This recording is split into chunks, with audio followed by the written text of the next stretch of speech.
Olá, bom dia, bem-vindos a mais um ao final da semana. Hoje queria conversar convosco acerca de dois temas, um bocadinho fora da espuma dos dias. Por um lado, queria falar de futebol e exigência que existe no futebol, e depois queria falar sobre a pandemia e uma manifestação que vai haver hoje, digamos, a favor da liberdade e do fim das medidas de coação que ainda existem. Portanto, falando um bocadinho do futebol, assim, eu acho piada ao futebol enquanto microcosmos social. Portanto, não ligo muito ao futebol jogado, mas acompanho algumas coisas do futebol. E acho que o futebol tem coisas menos boas, como, por exemplo, os bandos de energúmenos que andam à volta do futebol, mas também tem coisas boas. Por exemplo, grande parte da relação afetiva de Portugal com os países africanos de língua portuguesa passa pelo futebol. A maior parte das pessoas nesses países tem um clube português que é o seu clube do coração. Também acho piada andar pelo mundo e ver pessoas com a camisola do Cristiano Ronaldo. E, sobretudo, o futebol tem uma coisa boa, que é uma das indústrias em que Portugal é mais competitivo. Ou seja, dentro de países de pequena, média dimensão, penso que Portugal e a Bélgica serão os países que têm a melhor relação entre tamanho do país e competitividade no futebol. Portanto, seria bom que tivéssemos um conjunto de outras indústrias que tivesse o mesmo nível de competitividade e que nos trouxesse o mesmo nível de proveitos que o futebol. E nós pensamos porque é que o futebol tem essa competitividade enquanto indústria em Portugal. E penso que é porque existe um clima de exigência à volta do futebol. Eu vou pegar numa palavra que Pedro Adão e Silva disse que é intolerável que as pessoas que andem ou é inaceitável que as pessoas que andem à volta de Luís Filipe Vieira sejam os sucessores de Luís Filipe Vieira. E eu gostaria que esse nível de exigência fosse aplicado à nossa vida pública.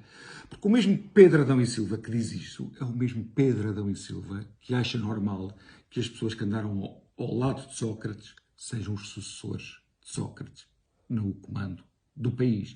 Portanto, se nós tivéssemos o nível de exigência que temos no futebol, noutras esferas da nossa vida social, Portugal seria um país muito melhor. É que no futebol, por exemplo, uma pessoa não vai jogar porque tem o cartão do Partido Socialista, nem por ser o melhor amigo do treinador ou correspondente ao melhor amigo do Primeiro-Ministro. Quem vai jogar no futebol são os melhores.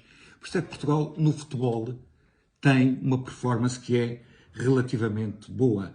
Portanto, e até aí, porque as leis são internacionais, até quando nos pomos nós a fazer leis dá mau resultado, quer dizer, quando nos pomos a fazer leis de quem é corporativas, de quem é que pode ser treinador, chegamos à conclusão que aquele que foi o melhor treinador do campeonato português, o Ruben Amorim, não poderia ser treinador pelas leis portuguesas. Portanto, o facto de ser um clima exigente e um clima onde não nos pomos a inventar, a fazer leis estúpidas, faz com que nós aí sejamos bons. Portanto, seria inaceitável, segundo Pedro Adão e Silva, e de tal nível de exigência que nós deveríamos ter, que o Fernando Medina, que foi secretário de Estado dos dois governos de José Sócrates, que depois de Sócrates ter mandado com o país ao charco, fez um discurso absolutamente norte-coreano, a dizer que precisávamos do amor de Sócrates, da visão sem falhas. Este discurso está no YouTube, é fácil de o encontrar, o discurso de Fernando Medina em Viana do Castelo. Uma pessoa dessas, ser a continuação, que teve ao lado, que não foi como o António José Seguro que se demarcou a tempo, portanto um Medina, um Galamba, um Vieira da Silva, num país exigente, essas pessoas nunca estariam junto ao poder. Portanto, queria ter convosco essa reflexão e depois queria falar também um bocadinho da pandemia.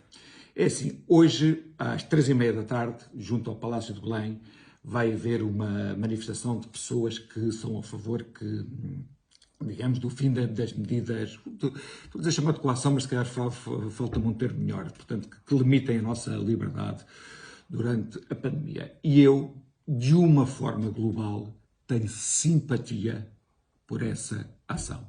Claro que lá vão haver slogans nos quais eu não me vou rever, de extremismos e tudo mais, mas penso que, passado 1 ano e meio de pandemia, é a altura de termos a nossa liberdade. Isto porquê? A população de risco está toda vacinada.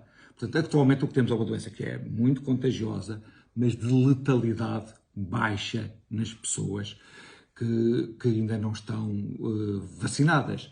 Portanto, não podemos viver sempre num terror sanitário, viver sempre com medo de... Quer dizer, nós vamos ter que viver com esta pandemia, vamos ter que viver com outras pandemias que hão de aparecer e vamos ter que lidar com elas da melhor forma.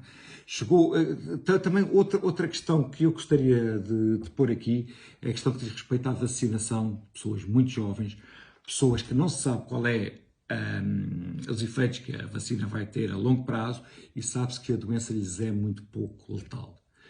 Penso que é muito importante fazermos isso.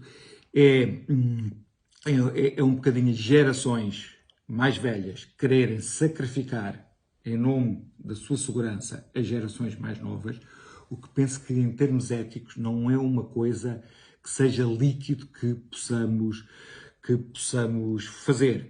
Sim, claro que nós, ao enfrentarmos, ao darmos mais liberdade às pessoas, estamos a correr algum risco, eu não nego isso, mas é um risco controlado, é um risco que eu acho que devemos assumir. Quem não quiser assumir esse risco é livre de continuar em casa, é livre de continuar a usar a máscara. Eu sei que darmos liberdade a um povo que vota no nosso Partido Socialista, estamos a dar liberdade a um povo que não é muito consciente, não é? Mas mesmo assim, eu penso que é a hora de o fazermos. Em termos filosóficos, até penso que a sociedade contemporânea europeia lida muito mal com a ideia de morte e cultiva uma ideia ilusória de imortalidade. Quer dizer, mesmo que a nível estatístico tal não vá aumentar os nossos níveis de mortalidade, as pessoas só com a ideia lidam muito mal, o que é uma coisa que de facto não acho muito saudável. Para acabar, e para subir um bocadinho o nível a isto, vou ler duas citações de Miguel Torga para que meditemos um bocadinho delas. Sobretudo, não desesperar, nem cair no ódio, nem na renúncia.